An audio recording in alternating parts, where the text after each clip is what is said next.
Just an update on my little project. Right here we've got my Atwater Kent Model 20 radio, dated from 1924. And these radios were operated on rather large batteries and required a minimum 60-foot copper wire antenna, preferably strung up between trees or something placed high in the air. Well, I'm trying to figure out how to do this based on more modern technology so that you don't have to do that. And as well, these radios had huge batteries, or in this case today a battery supply, to operate the radio. So my main goal with this is to try and come up with something a little bit more designed for living room use, without so many unsightly wires all over the place, because most of the people that have these things keep them in a basement workshop and just have them in a dusty corner. Well, I want this thing to be able to be used every day and still looking good. So we've got the horn speaker along with it, and this is what I've come up with so far. All of the components are built into this old table I picked up at a flea market for 20 bucks.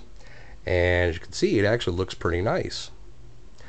So let's see what it actually does.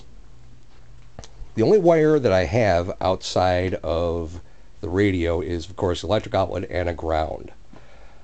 So as you can see in the back there, I've got all the battery connections running underneath the radio, and everything is mounted under the table. So let's take a look, and I apologize, we're going to have to get under here and show you what I've got going on. This is the battery supply that I built. This provides the voltages for the radio. 22 volts, 90 volts, and 6 volts as memory provides. Now, for the antenna, I managed to scavenge this. This setup is out of an old Capehart radio record player combo. And you'll notice this is where the AC line comes in. I still have to put a switch for the power supply on it yet. But it comes in through here, through these coils, just loops around, comes back through these coils and this bank of disc capacitors. And this actually couples the antenna to the AC line. And it also has a loop antenna, which I've also mounted underneath the cabinet, and it actually works very well. So let's so now I've got everything mounted under the table. You can't see a thing. Let's turn it on and see what it sounds like.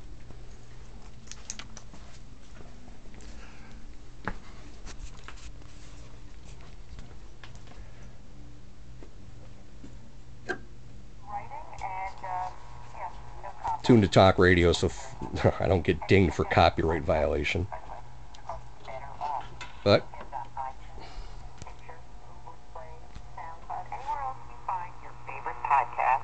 Mark just sent me an article about podcasts and popularity and this, that, and the other thing.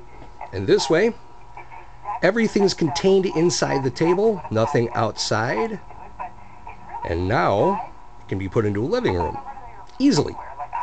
The only thing you have to do is run a ground wire, which I'm assuming I'll end up running a ground wire just to the center outlet cover on an outlet. Just the wire that holds the cover, or the screw that holds the cover on. But she runs out pretty good, and I'm happy with it so far.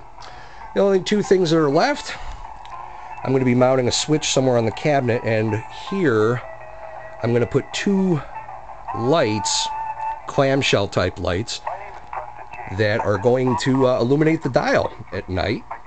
And I'm going to put little covers over them so it works kind of like on an orchestra pit.